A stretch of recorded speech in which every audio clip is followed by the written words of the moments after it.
Welcome to episode 3 of 98 Perspective.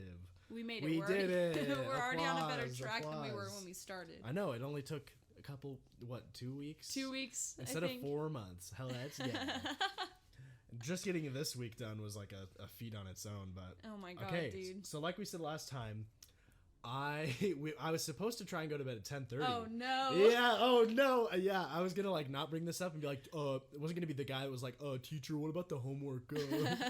But yeah. What about that homework? Fuck you, Ted. Okay. But yeah.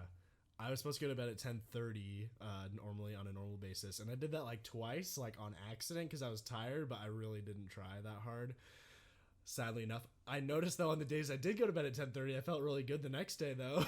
Yeah, I was my goal was to not hit snooze more than twice, and What did you text me the day after that we made those promises? oh, I failed. I didn't do it. Oh my gosh, I think I hit it like 6 times this morning. God damn it. No, let's see. The first one went off at 6:15. Mm-hmm. Second one went off at 6:30. The third one at 6:45. At another one at 7:15, and then I was up at 7:30. So 5 times. Oh my 4 times. God. 4 times because I got up on the 5th one. I actually broke my habit of hitting the snooze button by accident. Really? And that is because I know exactly when I need to wake up to barely make it to work on time. And that is 6:44 a.m. Exactly. on the dot. Yeah, because I have to leave my house by 7 o'clock to make it on time. Yeah. Because it takes me half hour to get to work. Now that changed. I have to go earlier on Monday now, but yeah, that's a whole other story. But It's a whole other realm. I accidentally turned my alarm off instead of hitting the snooze button when I knew I could snooze for another 15 minutes. So I set an Oh. alarm for the exact time. Because I don't use my phone, I use an actual alarm clock. So Yeah. I set my alarm to be the exact time I needed to get up, and now and I'm too lazy to change it back. So now I just wake up exactly when I know I have to get up. So I just kind of force myself to. Isn't it great when laziness just pulls through for you? Yeah. But then it's like I'm still scrambling because I'm barely gonna make it to work on time. But I know that like I can do it. Yeah, I did discover though, honestly, is even though I didn't reach the goal, and I think this is important for goal setting, and I think it's important to recognize when you do have the little victories, and it's important to support yourself, because while I didn't meet my actual goal of not hitting snooze more than twice, I discovered that if I just go to bed earlier, I don't need to hit snooze as many times because I'm more awake. So in the end, it taught me the goals that I needed to modify to be able to reach the goal that I actually want to. Well, that's good at least. It's like making the steps, you know? part of that same thing was why I don't go to bed at 10:30 is because I make plans that I know I won't be home until after that, or like I'll do things that I know will take more time. Yep. It's like I need to like manage my time better, and making those goals sometimes, even if you don't complete them, you should hopefully try and see what it is that's helping you, like not helping you, but making it so you can't, or what you're doing to yourself to make you not reach those goals, and then work on those. It's like getting smaller and smaller and smaller down. Well, it's to, kind of like you what need we to talked fix. about in the last episode with Atomic Habits, is that there's that British cycling team that I talked about in the last episode. Finding those little pieces and fixing those little 1%. You know, your main goal, don't hit snooze more than twice. Well, if you're going to bed, you know, at 1 o'clock in the morning, you're going to want to hit snooze a lot more. So by fixing that little 1%, and then maybe, you know, putting your phone down when you get in your room, so that I'm speaking directly to myself. So that, putting your phone down so that you don't feel tempted to just sit there and look at it and spend more time awake. Like, actually go to bed when you say you want to go to bed, and don't spend time looking at social media. Exactly. Segue. Oh, perfect segue. I was gonna say that was a really good recap of last time, but what we said we were going to talk about this time is social media. And so we did a little brainstorming beforehand to try and get like our thoughts together, but this is going to be a little of a different one because we have a lot of different weird kind of like ideas about how we feel about social media, but it's all very convoluted and complicated, just like how social media is in our lives right now. So I guess we can start on like the broad topic of the first note I took down on this topic was social media like Twitter is so addictive, but why? And that's kind of a broad kind of topic on its own. And we all kind of know social media is addicting, but we kind of wanted to get into why we think it is and how we can like kind of turn it either like still using it but to like a better effect. Well, and I think something too is that with social media, we talked about this a little bit in the last episode, the concept of instant gratification. You know, we live in a world where, as I said in the last episode, you can go up to a drive-thru and you can have your food within 3 minutes, and that's paying, going through the drive-thru and leaving. Yep. And that's, you know, obviously when it's quicker, because sometimes we know it takes like 10 to 15, but that's 10 to 15 minutes to get exactly what you were going there to get, you know?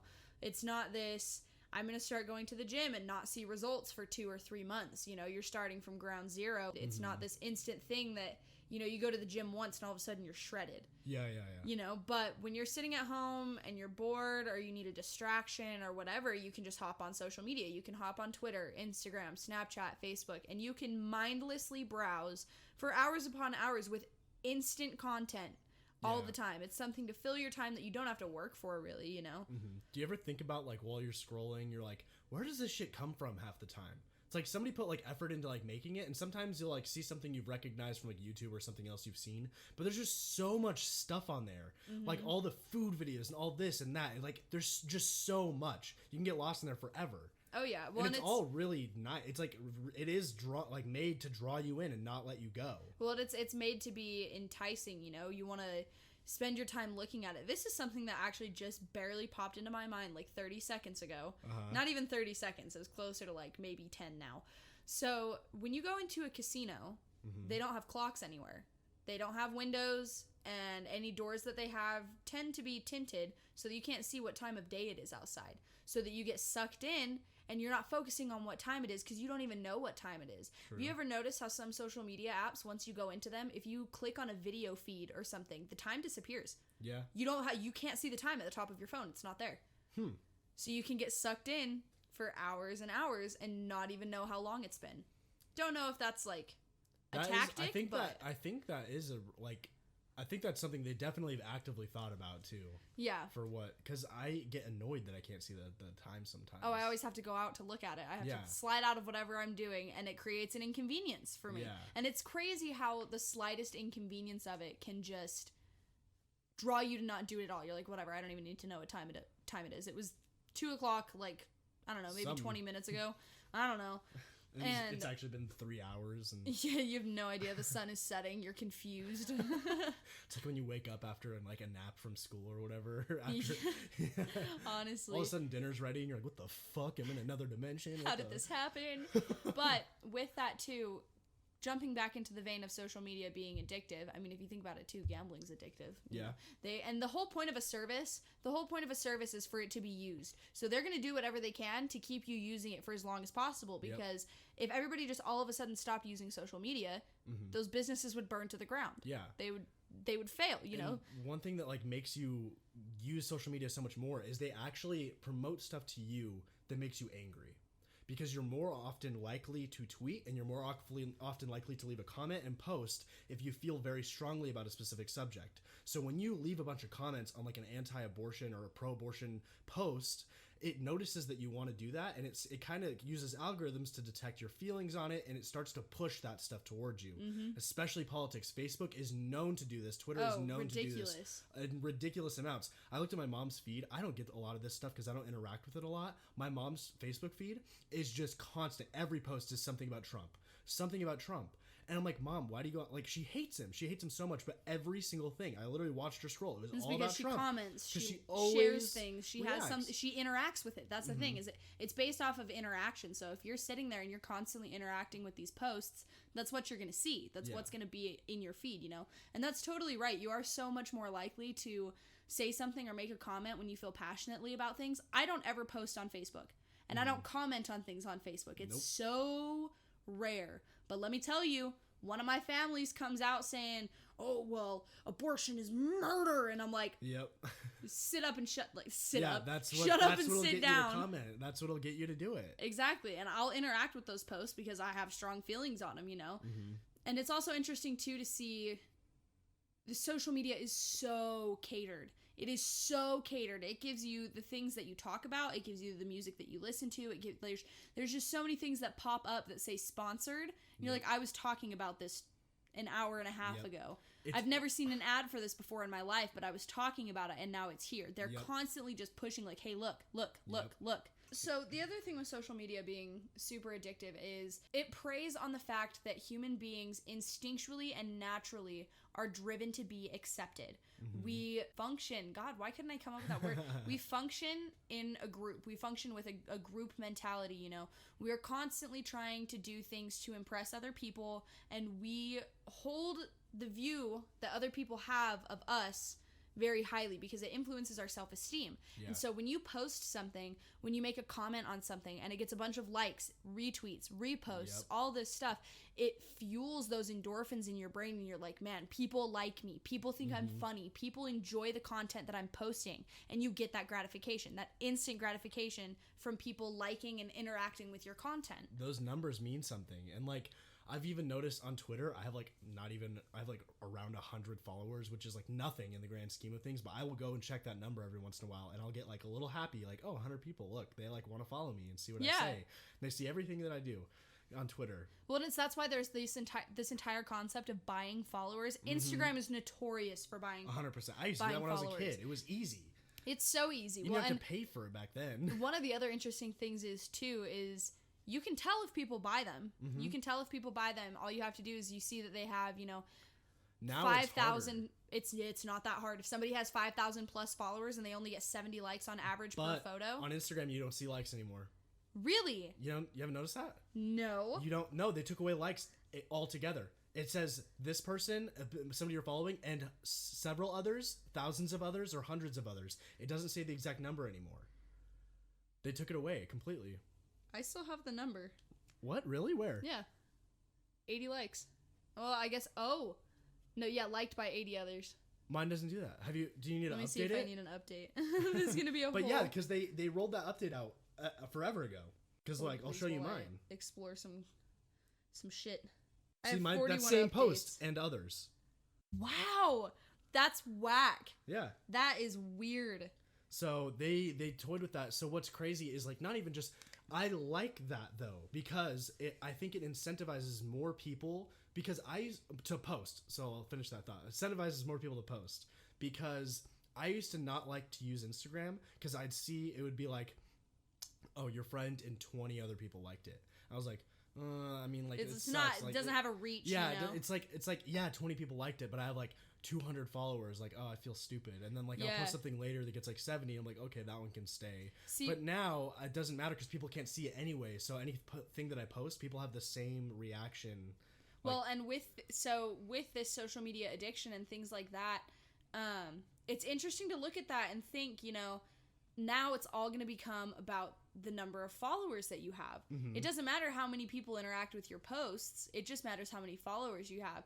And people still base so much of their self-worth off of these numbers that people will just buy followers to say, like, look at how many people are viewing my content. I'm popular. Like, I'm big in it, And what's funny is after they buy those followers, people see that they have a lot of followers and then they follow them and then it turns into real people. It's like, it's literally buying success for no effort. It's crazy. Well, and the fact is, too, is that, after you get so many followers and so many people interacting with your content, that platform will pay you.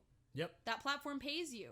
Or not even just that, you'll get sponsors. Like, if you're just a hot person on Instagram now, you'll get a sponsorship from whoever, like some random soy milk freaking Soylent company, and they'll pay you to post pictures with their shit. See, and so to segue into something else with that, is if you think about what it was like several years ago before smartphones were invented, before... you could look at what Jessica on her trip to Italy is doing, eating gelato on a pier. Yeah.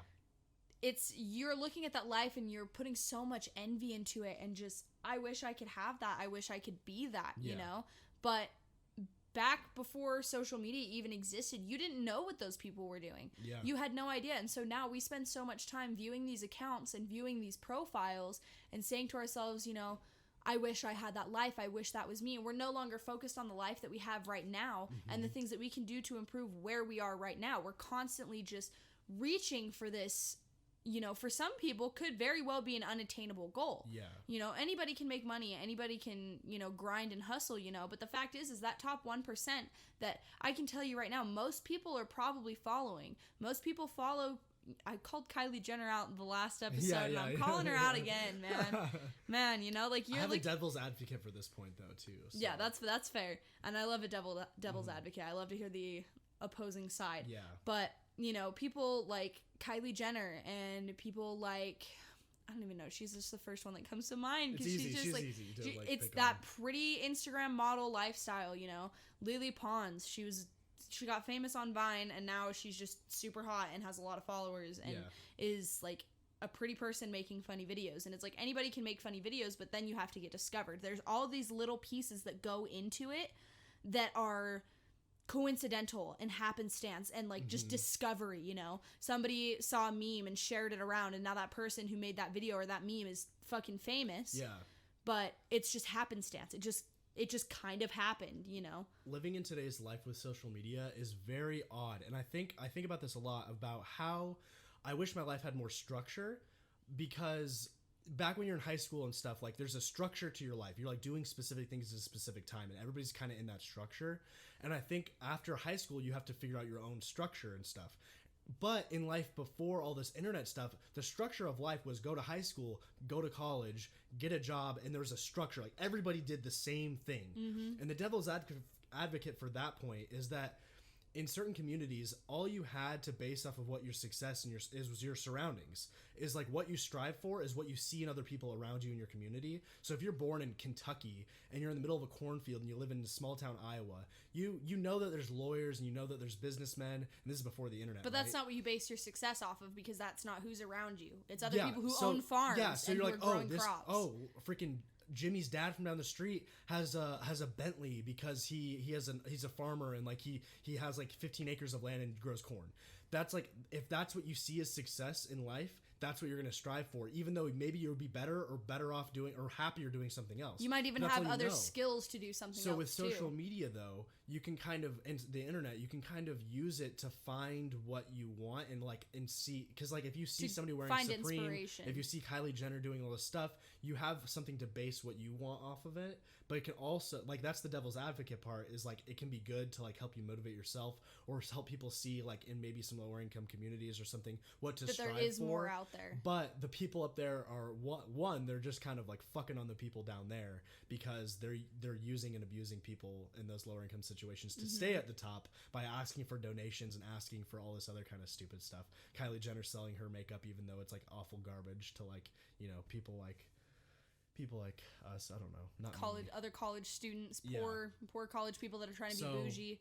But I guess I had a devil's advocate for your devil's advocate. Oh shit, we're going Inception level deep here. Okay. Inception level deep with that social media shit. With people, you said it's a way to view what success you want. It opens the doors for, you don't just have to be a corn farmer in Kentucky, but the abuse comes in where you have to be following the proper people to actually make it down those paths, because again, the fact is, people that were just discovered happenstance, they made a viral video, they sent a viral tweet, they, talked to somebody famous, something like that. They were discovered by this happenstance. The fact is that doesn't happen for many people. So you're following all these people that were discovered by happenstance, and yes, they put work into their content. This is not to say that these people are lazy and they don't do shit, Obviously they put work into their content. You can see though from their success that their content has gotten better, because now they're sponsored, they have money, they have all of these things to help fuel their success,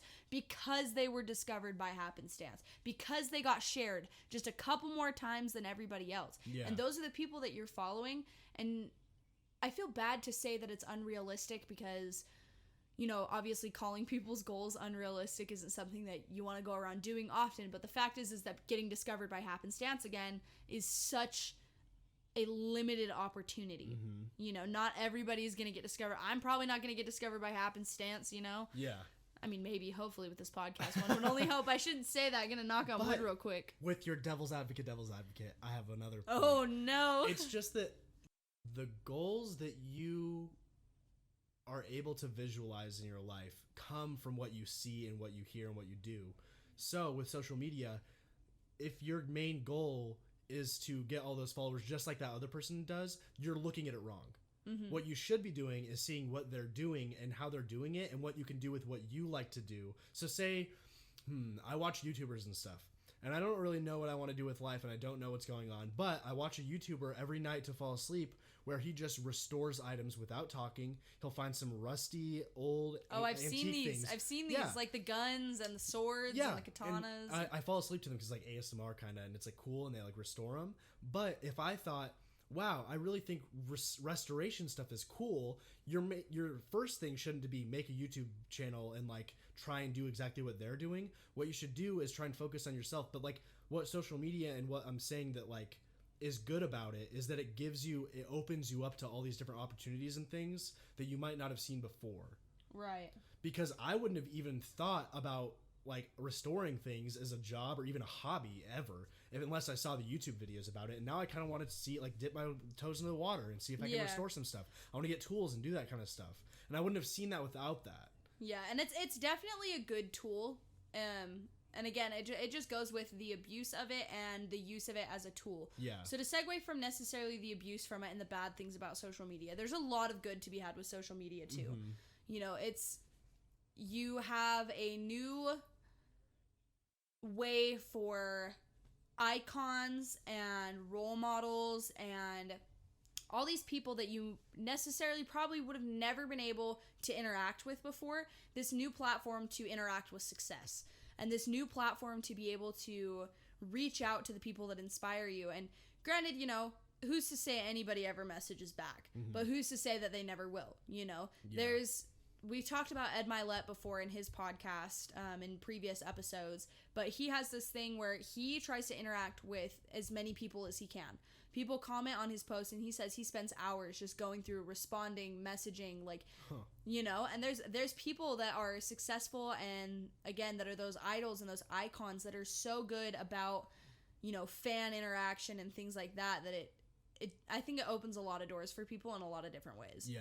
And the really, again, back to the same thing, the only way to do that back then is go to college, meet a professor who maybe knows somebody that has graduated and gone into a field, and like kind of work your way in. Trickle your way through the stream. Talking and like meeting people in real life and all this other stuff. And it's a lot easier to try and do that with social media. It has made networking so literally much easier. With you right now. Who are you talking to, Maddie? Oh my gosh. Who are you talking right to? Now. I'm going to point you out because I know you want to talk about it, but I knew you weren't going to bring it up on your own. I currently am talking to my absolute favorite musician's photographer and videographer right now. And the way that I got into contact with him is he actually followed me on Twitter. And I saw that he was an events photographer. And I decided, you know, I'm going to shoot him a message. And I've messaged a couple other concert photographers on Twitter before, and they don't ever message back. Yeah. You know, they don't ever message back, and I'm like, it's a shot in the dark. We'll just see what he has to say, you know? So I shoot him a message, and a couple minutes later, he messages me back, and he says that he is currently touring with my favorite artist of all time, Drulu. I love them with my whole heart. And he's touring with them. He's doing their cinematography for them. And that's something that I personally have been looking into because I love concerts. I love photography. If I can combine the two, you know, might as well. But total shot in the dark. And that right there is such amazing networking. I mean, just in the fact that I might get to meet my favorite artist of all time. That right there is insane enough as is. But the fact that there's now a line of, at least has been, a line of communication with me and this person that if I had questions or if I had things that I wanted to discover or something, that I now have a slight, what's the word I'm looking for? Advantage. That's the word I'm looking for. I don't know why I can think of that word. I now have a slight advantage over somebody who, say, maybe has never talked to a professional concert photographer, you know? It's easy for anyone now to even just follow those people and like try and get in contact and try and message them. It's like very open, and social media is like especially Twitter, where it's like you can really just tweet straight at anybody you want. Like on Facebook, if you wanted to find somebody, you'd have to get them to add your friend, and then like you kind of talk to them. It doesn't work like that. I can at anyone I want right now. Exactly, and that's something that's so cool with these more open platforms like Twitter and Instagram is you can have these unlocked accounts. You can have these, you know, fan and I don't know, celebrity or relationships. Yeah, not like relationships, but like interactions. You know, that's you can have these interactions with these idols and these icons and these mentors and these people that you want to find. You have a much higher likelihood of getting into contact with these people than you ever would have before social media. Yeah. So the next topic I have here is about how social media is completely changing some of the things that we have as like mainstays in like technology. Because what I'm referencing is not a single person over probably the age of 18 doesn't have a phone bill or like is connected to like either Verizon, Sprint, or AT&T. Like we all have a phone number, right? Mm-hmm. And we all call and text. But I can slowly see the like certain companies such as Snapchat taking over that kind of like idea of like getting in contact with people, communication in general, and like phasing out almost like texting on its own. Because right now you have to pay to call people and text to have a phone number, right? And everybody kind of needs a phone number, but it's slowly becoming, I can call anyone I want on Snapchat for free, I can text anyone I want on Snapchat for free. And I think it's really interesting to see how we're kind of slowly moving towards a new type of way of communicating, almost completely internet based, that is internet based and free. And like eventually it's gonna be like, you can already see TV taking a fat dive. Dish Network and DirecTV, oh my god, they're gonna be gone. Well, because everybody exclusively uses streaming. Yeah. I think with social media and phone numbers and stuff, to go in that same vein, it is very interesting to see it being phased out. I mean, I personally use Snapchat as a means of communication more than I use call or text. Yeah, I mean, I Snapchat 100%. My dad. I don't text my dad. I don't call my dad. I Snapchat my dad. Mm-hmm. You know, and even with older generations, you know, like my dad, he doesn't call or text me. He Snapchats me. If he has something he wants to ask me or something he wants to say, mm-hmm. very, very, very rarely will he ever text me. But I do think that with this social media age of communication coming in, nothing is free. Nothing is ever truly free. And so I think if texting and calling were to ever truly be phased out, inevitably you would have to pay for a subscription to Snapchat, or you'd have to pay for a subscription. Like, it'd be like a premium almost. I doubt it, because when people start have to paying for things when they're very used to not having to pay for them before, other things pop up and take their place. Yeah. Because the reason Snapchat started letting people text and like, or what is it, Text Now or WhatsApp, those things started popping up as a better means of communication in certain countries where getting a phone number is like almost impossible or it's too expensive. Mm-hmm. And so things come to replace those things. So Snapchat decided to start that's the same reason Google hasn't charged. If Google felt like charging a subscription fee for having a Gmail account, everyone on this fucking planet would have to start charging, like paying for it. Yeah. And they could do it if they wanted to, and we just can't live without Gmail. We can't. There's no way to like live without Gmail. But if they started to, something else would slowly start to creep up that's free. Start to take its place. Yeah. So I think eventually, but it's depending on what we think is free, because the reason it's free is because they're probably stealing all of our information. Yeah, we've given them something in exchange. Yeah, there's probably we've given them privacy in exchange for given up privacy in exchange for free communication. Yeah, because they're probably scanning our texts and seeing, like, we talk about Coke. Oh, let's give him some Coke ads on the next like thing he watches on the stories page or something. You know what I mean? Speaking of which, on those stupid ads, do you see the Quit Jewel one with the guy falling into the pool? No. Oh my god, how has nobody else seen this? I have been getting the same ad on Snapchat. I haven't gotten any other ad for weeks. The same ad of this guy with a jewel taped to his chest falling into a pool. And I haven't seen a single other ad. And I don't understand why I keep getting this ad. And nobody else has seen it.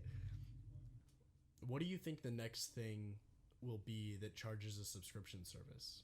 Like that we have now? Because like ups to a subscription service, or like maybe something that like might change into, because like TV turned into Netflix charging a subscription service, you know what I mean? Mm-hmm. How it's like different. What do you think might change into a subscription service? I don't know. People should, if you're listening, you should like write in the comments too if you have like any ideas of like what might be a subscription service later. Yeah, or like what big changes do you think will happen with social media over the next little while? True. Because if you look at it, I mean, let's just take Snapchat for instance. Snapchat is such a good reference for social media growth. Instagram too, honestly. Mm-hmm. And those are probably because they're my two most frequent. But if you look at Snapchat, when Snapchat first started, it was just pictures. Yep. It was just pictures and videos. Were there videos in the first one? No, it was just pictures. It was just pictures. You know, you could send a picture and you could put some text on it, and that was it. You couldn't change. Very little text, just the one line. You couldn't do more. Yeah, than the you one couldn't line. go past the one line. I remember when the multi-line update came out. You had to like draw your words. Yeah. And you had, like, a couple extra. Oh my god. Oh my god. And then they started with video, and then they threw filters in there. Mm-hmm. Filters were a whole. You remember the fucking rainbow mouth one? That was the one. Loved that shit. That was the filter. They added texting before they added the filters and stuff though too, which was wild when they added like, messaging. I was actually mad. I was like, why would they have messaging? Why like Snapchats for pictures? That's dude. like they just ruined the whole point. Yeah. And then I remember. I hate ads. I fucking hate them. Mm-hmm. I do not know a single person that's like, ooh, an ad. No, like, nobody. Ooh, how nice. And you remember when when social media first started, ads did not exist on them. Nowhere. It was not a thing. Facebook, Twitter, Instagram, Snapchat, you did not have ads. Facebook started getting them first. Yep. I feel like I remember Facebook started getting them first. Instagram started getting them, and that one pissed me off pretty bad. I was like, this is really annoying. That one was rough. Twitter ads have never bothered me. They always bother me. I always get them. I fucking hate them. I don't ever see them. And if I do, I scroll past them so fast that like it doesn't even register. That one it is easy to scroll past. It's easy. Really it is quickly. so easy to ignore ads on Twitter. It is That's so true. fucking easy. It's not like this giant ass picture that interrupts your feed on Snapchat. It's not this fucking TikTok video that jumps in between you watching Snap stories. Snapchat, when Snapchat got ads though, oh my god, it's so that annoying. one sent me. That one sent me through the roof. You know, Game Pigeon has ads now. Oh, iMessage games. I've seen that. They have ads on like you can't see your board like before like or after. Fucking iMessage games. It's really? so Like that was supposed to be the one thing we were safe from. Yeah. Fucking iMessage games. It's like playing Snake on your phone and getting a Pizza Hut ad. Excuse me? Get out of here. Go away. It's fucking annoying. Oh my god. What was I going to say about Snapchat? Some of the I used to when they first invented like the stories and like the different kinds of things that they could do. There was this one that was like one about the solar system that I really liked, and they had like one every couple days that explained something about something in our solar system or something in space, and they used like little crafts to like show it. Really interesting. I really liked it. And then all of a sudden they started getting the 5-second unskippable ads, and it went every 2. So like every snap thing is like what 7 seconds or something, or like 8. Every 2 snap things, like so every 16 seconds, a 5-second ad. And it just completely destroyed the flow of it. I didn't even want to watch it. I haven't watched it since. Yep. So I can't imagine they like gained a bunch of viewership after that. It's ridiculous, but it's money, you know. Yeah. They promote this company. The company pays for them to promote it. They promote it. People absolutely cannot escape it, and they have to look at it if they're going to look at social media. Yep. That's the other thing too with social media that I think I really, you know, honestly, I didn't want to flip-flop back into things that I don't like, but it's how the conversation is going. Yeah. One of the things that I really did not like about social media and still don't like is how heavily it just promotes consumerism, because I don't really like consumerism to fucking begin with. Yeah. I don't buy a lot of new shit.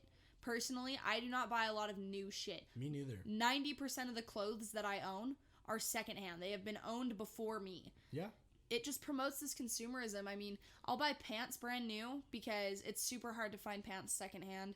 That's something I've always struggled with. But shirts, jackets, coats, like decorations for my house, I buy that shit all secondhand because there's no reason for me to go out and buy brand new shit.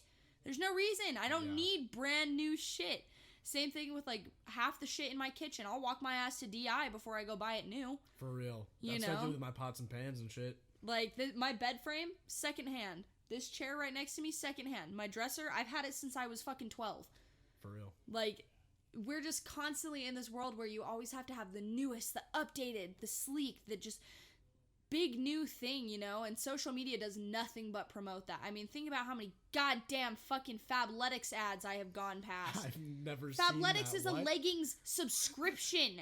What? It's a subscription for leggings. You pay like a certain amount every single month and you can get like cheap discounted leggings. I've never heard of that. Yeah, there's also this one called fucking Shoe Dazzle, and it's like, it's a subscription. You pay a certain amount a month. At least this is what I remember.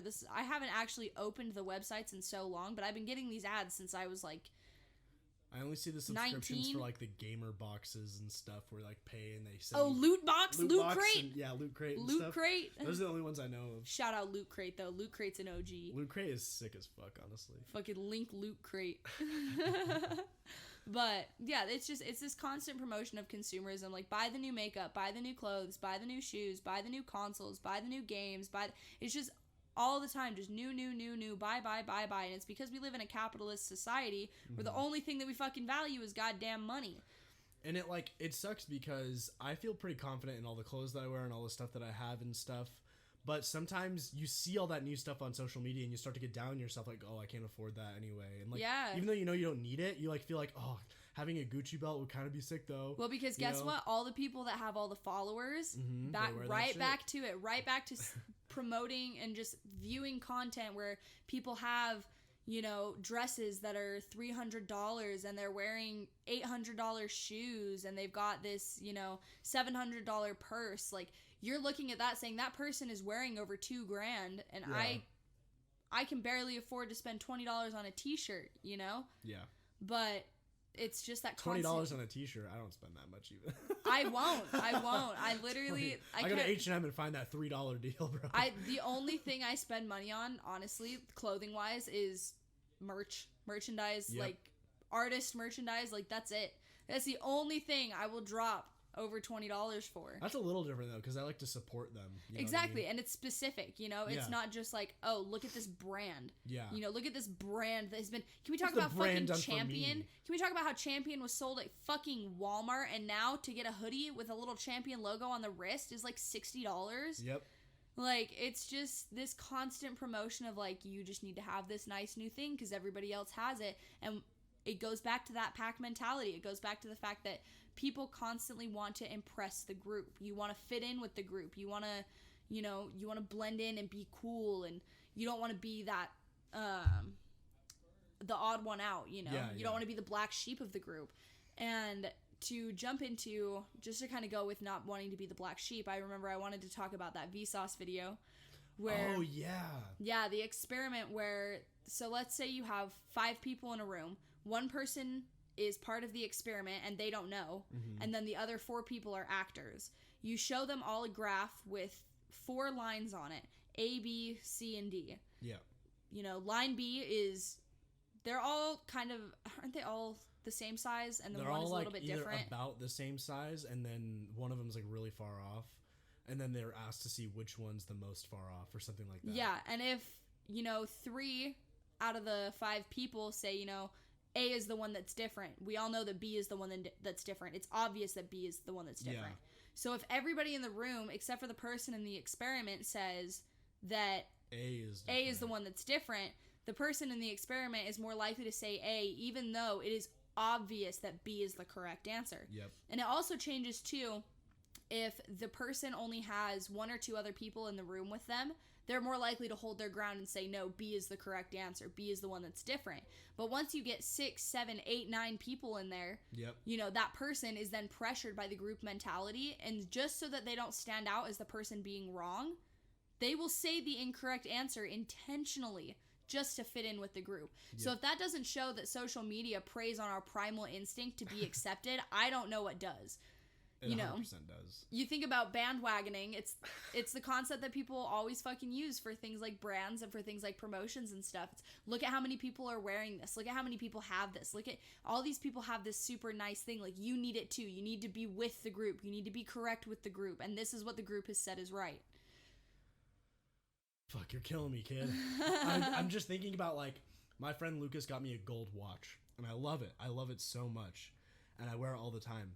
But it's like, would I've ever like thought to get or like my own gold watch? And do I like it just because I see other like rappers and other things like wearing gold watches and stuff? It's like, what do you actually like? Or like, what's influenced what's influenced you to make you think you like it and then just kind of morphed into that, you know what I mean? Yeah, and you can honestly look at things and say, like, do I like this because I enjoy this myself, or do I like this because it was promoted on an Instagram model's page? You know? And they're constantly, the other thing is too with social media and the thing with consumerism, this kind of all wraps up into one, is that they're, especially if you're a woman, I don't know if you experience this as much as I do, but personally, you constantly see things for these teeth whitening, agents and, detox teas and all these slim get fit things constantly shoved in your face all the time. So immediately you're seeing all these people with these super white teeth. You're seeing all these people that are super skinny and promoting this detox tea. First of all, those detox teas are fucking horrible for you. Basically what it is just a diarrhea trip for 3 days. Oh boy. Like, you're just flushing everything out of your system and it's totally fucking pointless. Yeah. And then you can only whiten your teeth so much before they're gonna fucking fall out of your head, Yeah. And it's just constantly promoting these things to make you think that you already, as you are, need to be improving. Yeah. You need to be skinnier. You need to have whiter teeth. You need to get that perm in your hair. You need to be doing your nails all the time. Like, oh my god, dude, fucking fake eyelashes. I hate them. Oh, do I want eyelash extensions? Yes! I fucking do. They do the same thing to guys, but in a little bit more of a kind of subtle way. They take like famous guys all the time and put them in their shit. It's not that they necessarily like are in an all-out ad saying like, hey, buy this thing. They put them in the clothes. They put them in the scenarios to like make you think about the thing. If a car company is trying to sell like coilovers or something, they're gonna put them in a promotional video, quote unquote, to like ride around in their cars and like have like coffee and call it like coffee and cars or something like that. So like, and they'll shove that down your throats. Like the companies like put these like not ads, but like definitely ads kind of out. Yeah. And make you think you want stuff because you see the cool people doing it. Yeah. So they kind of do it in a little bit more subtle way, but they definitely like give you those, or like they have like interviews where they specifically like try and focus on their diets, and then they like kind of talk about, oh yeah, I eat a lot of Quest energy bars. I eat those all the fucking time. They're great. Like that kind of thing. Yeah, and I know what you're talking about when you reference that like energy bar thing and how they're talking about their routine, they just make it look normal. They're like, this is just what I do day in and day out, and you can look like me. I like to eat these energy bars, I like to use these are you see them working out, they show a video of them going to the gym because it's part of their routine, and you see them wearing Nike shoes, and you see them wearing those Gymshark leggings. Yeah, the Gymshark. Yeah, so it's like that makes sense.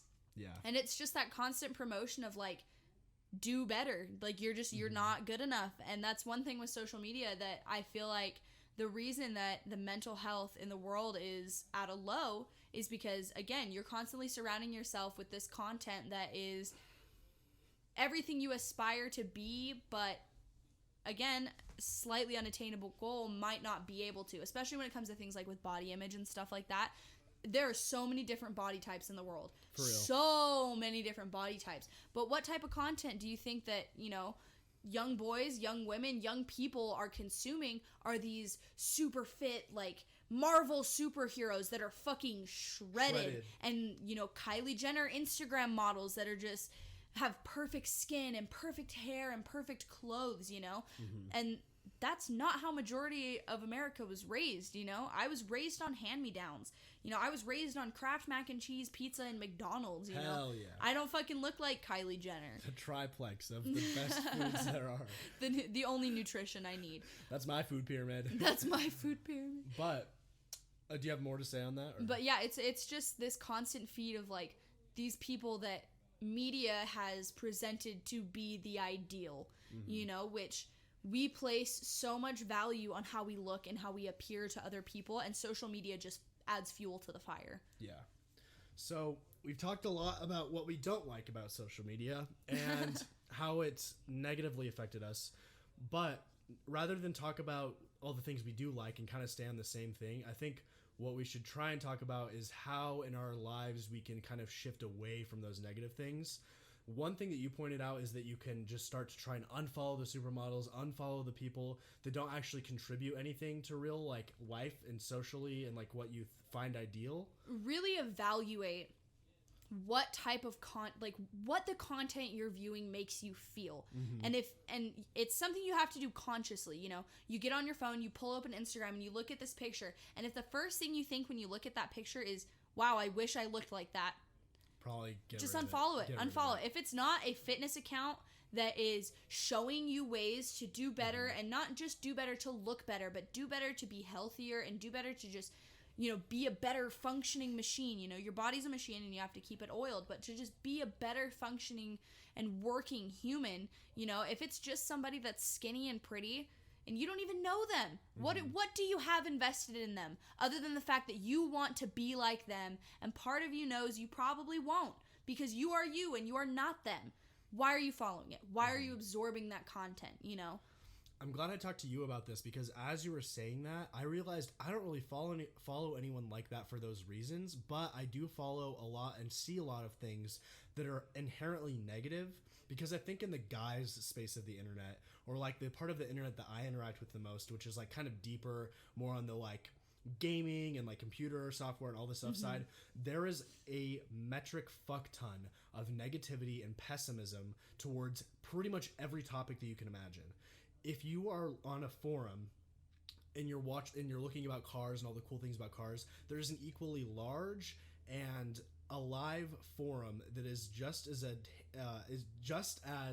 adamant about talking shit about cars as there is one about talking good about cars and talking shit about people who like cars. Yeah. And talking so depending on where you're at and what you're viewing, you might be viewing something that is like kind of like a very pessimistic, like downer kind of view. I was following a couple people on Twitter that kind of just hate on everything, and they're funny and like they make me laugh, but they literally, like, I don't want to call anybody out, but I know somebody personally that I've kind of cut ties with, because they constantly, every single thing that I've seen them post is, I can't believe people do this, fuck them, it's so stupid. Just negative. Or they're like, one thing was like, oh, I can't believe people watch anime.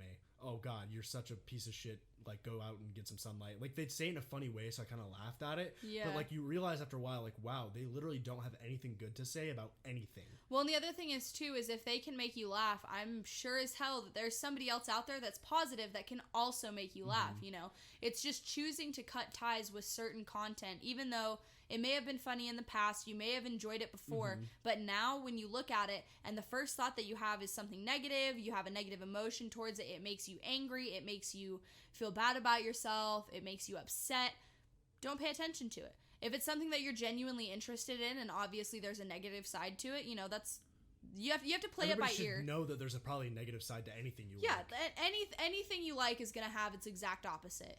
But again, just really evaluating the content that you're absorbing can change so much. Again, I started reading, you know, and I haven't been doing it as much as I need to lately, but the fact is that when I'm reading, I'm absorbing content that is beneficial, it's positive, it's informative, you know, it's all these things that I enjoy and that I like to consume, rather as where I go on Instagram or I go on Twitter and all these things and I'm looking at all these people that I wish I could be like, and what positivity is that giving me, you know? And if you're reading things that are just negative comment after negative comment and you're getting more and more and more mad, you're investing your time into something you know is upsetting you when you could just cut it off. True. You could just cut it off. You know, it's literally like burning your skin over and over again and not putting out the match. And just saying, like, I don't like this. Like, this upsets me. I don't like this. And just not putting out the match. It and keeps coming through your feed. With that buzzer. Oh, okay. So, yeah. So, people, it's the same. It's a Vsauce video. We were talking about the Vsauce experiment with the lines and stuff. There's another one where people need stimuli. They need to be stimulated, and they don't like to be bored. So, if you put somebody in a room with a buzzer that will literally shock and hurt you every time you press it, people, like, if you leave that person in the room with that thing for 40 minutes, they will touch it literally several times before that 40 minutes up, because they need something to do. They need to be stimulated. They can't just sit there with their own thoughts for 40 minutes straight, which that's just how human beings are. That's how we are in this day and age, is we constantly need this flow of stimulation.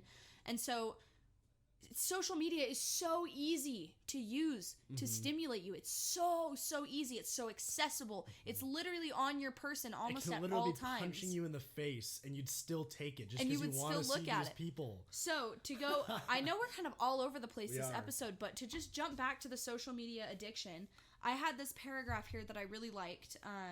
It's from, we'll see if we can link the website down below.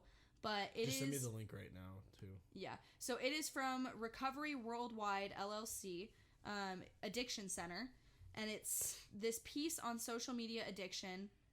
And it talks about how social media use looks very similar to any substance abuse or other addictive disorder. It behaves the same way. It has things like mood modifications and stuff. So how you engage in social media, changes your emotional states. If you see something that you really don't like, you're going to be upset.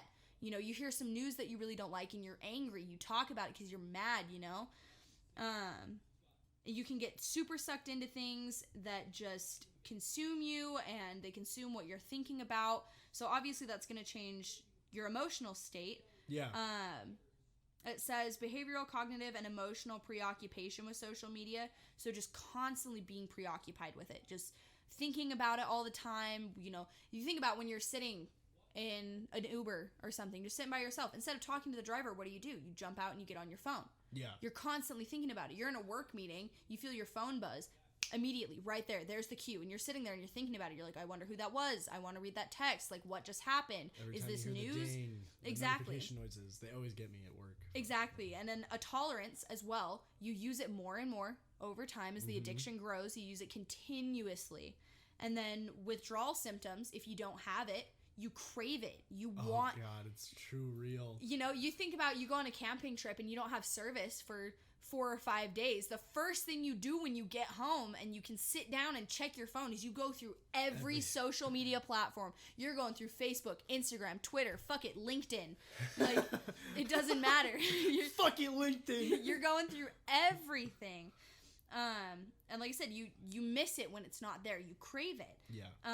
You know, conflict, interpersonal issues, it affects relationships heavily. You know, my own boyfriend has gotten upset with me when I've sat on Facebook instead of talking to him and hanging out with him, you know? It's just one of those things that, you're obsessed with it. You're constantly throwing your time into it. You think about somebody that has substance addiction and you're upset because they're cutting themselves off from everybody to feed this addiction. They're cutting themselves off to be surrounded by this thing. Mm-hmm. And then on the last one, it talks about relapse. And it's where you have those periods of time where you're like, I'm done. I'm chilling out with it. I'm not going to be on it all the time. And after that period, you tend to fall right back into it. And it pulls you in so easily. And I think it's important to talk about social media as an addiction because it's not viewed as a substance. It's not viewed as something that can hurt you. Yeah. You know, especially because we already don't really view the brain as an organ that can get sick and that can, you know, have symptoms of things. And it's hard to think of it like that. Exactly. You know, that's why we have all these revolutions coming through with depressive disorders and anxiety disorders and mental health, is because people are standing up and saying everything else in the body is an organ, including the brain, and every other organ can get sick, so why couldn't the brain? Mm-hmm. And with, you know, let's say you have something wrong with your body, let's say you have stomach ulcers or something, you know, and you are doing drugs and you are addicted to drugs, you are only fueling that problem even further. If you have depression or anxiety, by viewing these accounts on social media that, first of all, aren't regulated at all, they're just there. You can follow whoever the fuck you want, especially if it's an open account. You can follow and view whatever the fuck you want. And that content that you're constantly absorbing can be damaging to your mental health, the same way that addictive drugs and substances can damage your health over time as well. Mm-hmm. And so I think talking about it as an actual addiction and as something that, you know, honestly, like, I don't want to say that it should be regulated, but when I think about it, you know, we regulate everything that's an addiction. You know, we're like, I don't even know how I want to word this right now, but it's just the fact that it is a legitimate addiction. It consumes people's lives and it's completely unregulated. Anybody can use social media. Anybody can become addicted to social media.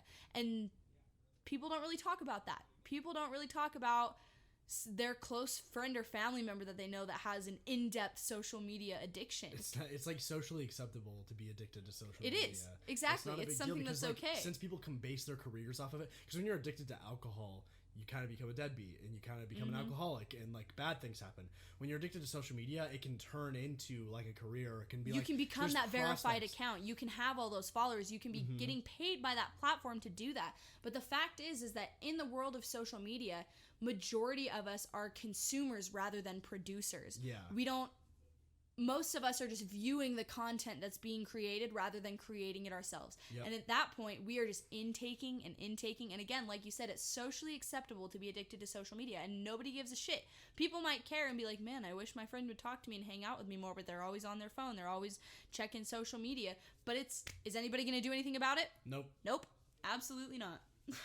So a good topic for next time, we wanted to talk about how the changes social media are making to like the mainstay kind of things that we do, like texting and calling. We kind of wanted to get into that next time. And then we also wanted to talk a little bit more about how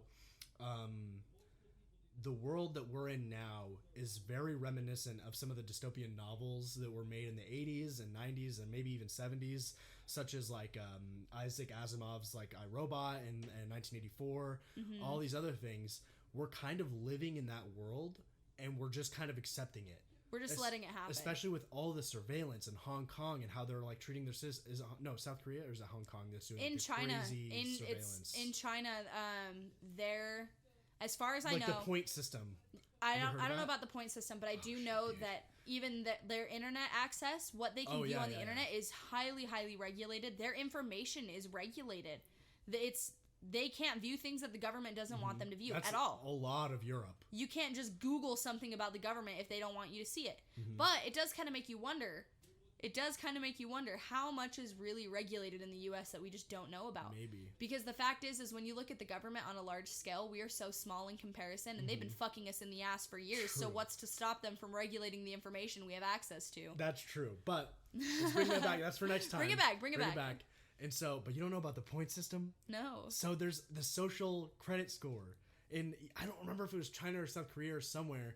They like have cameras and they like have face detection, and you have like a credit score of like social. So like a social credit score. So if you like litter or like get in a fight, like your social credit score goes down. That's literally an episode of Black Mirror. It's literally an episode of Black Mirror. It's a real thing. It's a real thing that's happening. So we're going to talk about that next time. We're going to talk about the crazy things that social media is doing to change how we're living now. This was kind of about how social media is affecting us, and just, like why it's addictive and why it's wrong, and like things just about what it is in our lives. Yeah. What it is in people our age's lives. Yeah. So the next time we'll segue with that, starting with the social media, how it's changing the other, like the complete world, and then how we're living in something that people 80 years ago would have had nightmares about. Exactly. And with that, something people 80 years would have had nightmares about. With that, the technological advancement and what it's like living with rapid technological advancements all the time. I mean, you think about when we were kids, we started out, flip phones weren't even a thing when we were young. And I think people tend to forget that. Yeah. I think people think that our generation was just born into smartphones, and it's like, I didn't get my first smartphone until I was at least over the age of 13. Yeah, I can remember the first phone I ever held. So when you can remember that, I was old enough to like remember things, obviously. Exactly. So crazy. Just talking about that rapid technological advancement and how it has shaped our lives, how it has played into our lives, and how it will continue to change and play into our lives in the future. All right. But that is time. So we're at an hour. So. Thanks for coming to 98 Perspective. We'll have links in the comments below to things like Vsauce. We talked about a couple of his videos. The thing that you're talking about from the paragraph of that thing. Yeah, the paragraph. We'll cite our sources that we can, but leave some comments on your thoughts. Obviously, we're just still getting started and trying to kick this off. We'll get our flow. If you made it this far, that obviously means you like it, right? Applause so to you. You should consider subscribing to the channel so you know every time we upload. Like and comment. You should also like and then comment so we know. So that we can get that exposure exactly. too. Like we're trying to grow with y'all. So yeah, thank you to everybody that listened this far. You are like amazing. We love you. And tune in next week. Or maybe 2 weeks. Who knows? Who knows?